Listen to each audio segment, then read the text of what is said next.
지난 시간에 우리는 창세기 17장 1절부터 14절까지의 말씀을 통하여 몸과 마음의 언약을 새기시다라는 제목으로 말씀을 함께 살펴보았습니다.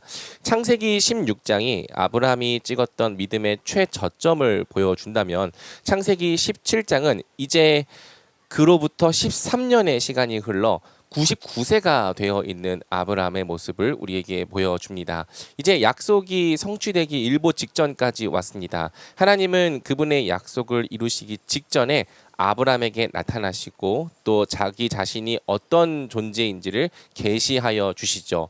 아브라함에게 이루고자 하시는 또 그분의 목적이 무엇인지를 알려주십니다. 그 내용이 창세기 17장에 기록되어 있는데 우리는 창세기 17장의 전반부를 먼저 함께 지난주에 살펴보았습니다.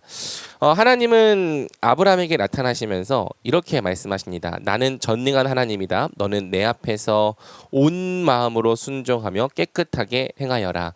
하나님은 그분 자신을 엘샤다이 전능한 하나님으로 알리시면서 너는 내 앞에서 온 마음으로 순종하며 깨끗하게 행하여라 라고 말씀하시죠. 이것은 사실 상당한 의역이라고 이야기를 했고 원문의 의미는 너는 내 앞에서 행하라 온전하게 되어라 라고 했습니다. 이것은 아브라함이 하나님과 동행하는 자가 되어야 할 것과 또 그분과 동행하기에 어울릴 만큼 거룩한 백성, 온전하고 흠이 없는 백성이 되어야 할 것을 요구하신 거죠. 이것이 우리에게 어떻게 보면 좀 감당이 안 되는 요구일 수 있다고 했습니다. 왜? 우리는 결코 스스로의 힘으로 하나님과 어울리는 사람, 하나님과 동행하기에 합당한 사람이 될 수가 없기 때문이에요. 그래서 우리가 이 명령을 볼 때에는 반드시 그 앞에 먼저 하나님의 자기 선언이 있었다는 사실을 기억할 필요가 있는 거죠. 나는 전능한 하나님이다. 전능하신 하나님께는 명령이 그저 명령으로만 끝나지 않고 실제로 성취된다는 특징이 있습니다. 그분께서 빛이 있으라라고 명령하셨다면 그저 명령으로만 끝나는 것이 아니라 실제로 이 세상에 빛이 존재하게 되는 거죠. 명령하신 것을 실제로 이루어지게 하시는 전능한 하나님께서 너는 내 앞에서 행하라 온전하게 되어라 말씀하셨다면 우리는 그 말씀과 같이 하나님과 동행하는 자, 하나님과 함께하기에 어울릴 만큼 거룩하고 흠이 없는 자가 되는 것입니다. 그래서 하나님의 명령은 명령인 과 동시에 반드시 그렇게 하시겠다는 강력한 약속이라고 할 수 있는 거죠. 이것을 2절이 조금 더 명확하게 지지를 해 주는데요. 우리 하나님께서 말씀하십니다. 내가 나와 너 사이에 언약을 맺을 것이다. 더 정확한 번역은 내가 나와 너 사이에 내 언약을 두겠다입니다. 하나님께서는 그분과 우리 사이에 그분의 언약을 두시고 그 언약을 통해서 하나님의 목적을 성취하시겠다고 말씀을 하신 거죠. 그래서 이 본문을 보면은 내 언약 또는 영원한 언약이라는 표현이 계속 강조가 되고요. 특별히 그 언약을 나와 너 사이에 두어서 내가 그것을 이루겠다라는 표현이 강조가 되죠. 하나님께서 또 말씀하시는 것은 1인칭 선언입니다. 내가 너를 어떻게 할 것이다. 내가 너를 번성하게 할 것이다. 내가 너를 여러 민족의 아버지가 되게 할 것이다. 우리 하나님은 그분 자신에게 맹세를 하시면서 너를 향한 나의 뜻을 모두 다 이룰 것이다 라고 말씀을 하신 거죠. 그래서 우리는 하나님의 명령을 볼 때 두려워할 필요가 없습니다. 물론 두렵고 떨림으로 우리에게 요구된 하나님의 명령에 순종해야겠지만 혹 우리가 연약하여 그것에 온전히 순종하지 못할지라도 낙심할 필요가 없다는 거죠. 왜? 명령하신 하나님께서 그 명령까지도 마침내 우리에게 다 이루실 것이기 때문에 너를 온전하게 하겠다. 너를 나와 함께하기에 합당한 자가 되겠다라고 말씀하신 하나님은 마침내 이 모든 약속을 우리 가운데 이루실 것이기 때문입니다. 특별히 성경은 그 모든 약속이 우리 예수님을 통해서 우리에게 이루어진다고 말하는 거죠. 하나님의 약속은 그리스도 예수 안에서 얼마든지 예가 되나니. 그래서 우리는 예수님이 우리를 위해 지신 십자가, 예수님이 우리를 위하여 행하신 모든 구원에 근거하여 하나님의 모든 말씀이 우리 가운데 남김없이 다 이루어질 것을 신뢰할 수 있는 거예요. 자, 그렇다면 하나님은 그분의 언약을 통해서 우리에게 무엇을 하기 원하시는가? 크게 세 가지로 구분할 수 있다고 했습니다. 그리고 이 세 가지는 점점 더 개인적인 목적에서 공동체적인 목적으로 나아간다는 특징을 갖고 있죠. 하나님께서 우리에게 원하시는 첫 번째 이 언약의 목적은 우리를 거룩한 백성으로 삼으시는 것입니다. 너는 내 앞에서 행하라, 온전하게 되어라. 하나님 앞에서 하나님이 거룩하신 것처럼 우리도 거룩한 백성이 되게 하는 것. 이것이 오늘 우리를 향한 하나님의 첫 번째 목적인 거죠. 그런데 이 목적이 전부가 아닙니다. 첫 번째 목적은 더 중요한 두 번째 목적으로 나아가는데, 그것은 우리가 이 땅에 복을 흘려보내는 선교적인 백성이 되는 것입니다.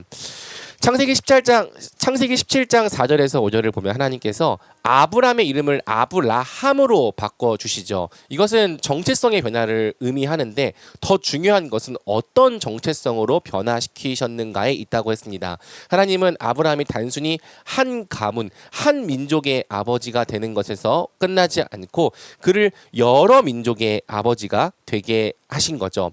그래서 아브라함을 통하여서 땅의 모든 족속이 복을 받게 하신 것입니다. 이 말씀이 오늘 이 시대에 와서는 이미 성취된 말씀이 되었어요. 비록 육신의 방법으로는 땅의 모든 민족이 아브라함의 자손이 될 수 없을지라도 하나님은 믿음을 통해 예수 그리스도를 영접하는 자마다 은혜 안에서 또 성령 안에서 함께 아브라함의 자손이 되게 하셨기 때문이죠. 우리는 하나님께서 아브라함의 정체성을 아브라함으로 바꾸신 것처럼 오늘 우리에게도 땅에 복을 흘려보내는 선교적인 백성이 되게 될 것을 기대하고 있다는 사실을 믿어야 합니다. 우리를 향한 하나님의 목적은 단지 나 한 사람에게서만 끝나는 것이 아니라 나를 통해 땅의 모든 족속이 하나님께 돌아오는 것까지를 포함하는 거죠. 자, 그러면서 마지막 언약의 세 번째 목적은 네 하나님 그리고 네 자손의 하나님이 될 것이다. 나는 그들의 하나님이 될 것이다. 이 언약 공식 안에 계시되었다고 했습니다. 언약 공식, 나는 너희의 하나님이 되고 너희는 내 백성이 될 것이다. 언약 공식의 목적은 하나님 나라라고 했죠. 하나님은 우리와 특별한 관계를 맺으시는 것을 통해 우리는 하나님께 순종하며 하나님을 예배하는 그분만의 백성이 되고, 또 그분은 우리에게 복을 주시며 우리와 함께 하시는 우리의 하나님이 되기를 원하셨던 거예요. 정리하면 하나님은 우리를 한 사람 한 사람 부르셔서 거룩한 백성이 되게 하시고, 뿐만 아니라 그 복을 흘려보내는 사랑의 백성, 선교적인 백성이 되게 하셔서 우리를 통해 하나님께로 돌아온 아브라함의 자손들과 함께 그분의 나라, 하나님 나라를 이루고자 하셨던 거죠. 우리는 바로 이 목적에 눈을 떠야 합니다. 많은 그리스도인들이 여전히 하나님을 믿은 뒤에도 나와 하나님밖에 생각하지 않으며 살아갑니다. 하나님의 목적이 어디에 있는지에 관심을 갖지 않고 그저 내가 신앙생활 잘하고 내가 잘 사는 것이 마치 목적의 전부인 것처럼 착각하기도 하는 거죠. 하지만 우리 하나님께서 우리를 부르신 목적은 우리를 거룩하게 하시는 것을 넘어 우리를 통해 땅의 모든 족속이 함께 복을 받게 하시는 것입니다. 바로 우리가 이 목적을 위해 헌신할 때 하나님은 우리에게 복을 주시고 우리를 통해 복이 흘러가게 하시는 거죠. 자, 마지막으로 9절부터 14절은 하나님께서 이 언약을 성취하시는 방법을 우리에게 보여줍니다. 하나님께서 나와 너 사이에 언약을 두셔서 이 언약을 통해 내 목적을 이루겠다고 말씀하셨는데, 도대체 하나님의 언약을 그분과 우리 사이에 두시는 방법이 뭐냐는 거예요. 성경은 말합니다. 너의 모든 자손들은 할례를 받으라. 할례는 남성의 성기의 끝부분에 포피를 잘라내는 의식으로 창세기 15장에서 하나님께서 먼저 자르신 언약을 자신의 몸에 새기는 의식이라고 했습니다. 우리가 결혼을 하면 결혼 반지를 통하여서 기혼자인 것을, 누군가의 남편이나 아내인 것을 표시하는 것처럼 하나님은 우리 몸에 할례를 행하는 것을 통해 하나님과 우리 사이의 언약을 몸에 새기게 하신 거죠. 그리고 그 언약의 목적을 항상 기억하면서 언약에 합당한 삶을 살아가도록 기대하신 거예요. 하지만 제가 설명했던 것처럼 몸에 새긴 할례는 이스라엘 백성들을 온전케 하지 못했습니다. 그들은 할례를 새겼으면서도 여전히 이기적이었고 거룩하지 못했고 하나님 나라로서 살아가지 못했던 것이죠. 그래서 구약 성경은 계속해서 마음에 베풀어질 진정한 할례를 기대합니다. 그리고 그 마음의 할례가 나중에 에스겔 선지자를 통해 밝혀지는데 성령이었던 거죠. 우리 하나님께서 언젠가 성령을 우리에게 주시면 우리 마음으로부터 굳은 마음이 제거되고 이제는 하나님의 법을 지켜 행하는 거룩한 백성, 온전한 백성이 되는 거예요.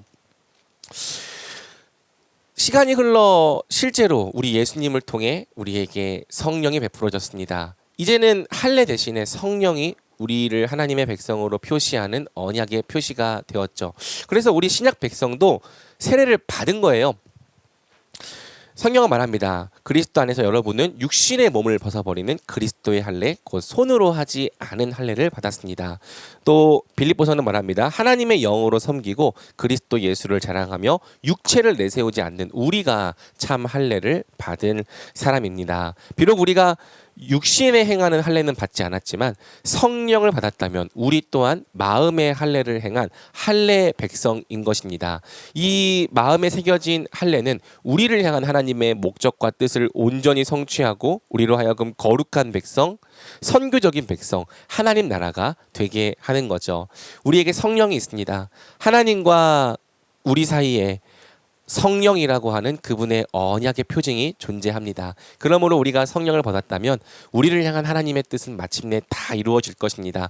우리의 힘으로 하지 못했다고 해서 낙심할 필요가 없습니다. 성령께서 마침내 우리 안에 착한 일을 시작하시고 그것을 그리스도의 날까지 이루실 것이 확실하기 때문이죠. 그래서 오늘 이 밤에 기도할 때에는 우리 안에 임하신 성령을 함께 의지하며 기도하면 좋겠습니다. 성령께서 마침내 우리를 거룩하게 하실 것을, 우리로 하여금 땅 끝까지 예수님의 증인되게 하실 것을, 마침내 의와 평강과 희락을 누리는 하나님 나라가 되게 하실 것을 믿으며 같이 기도로 나아가겠습니다.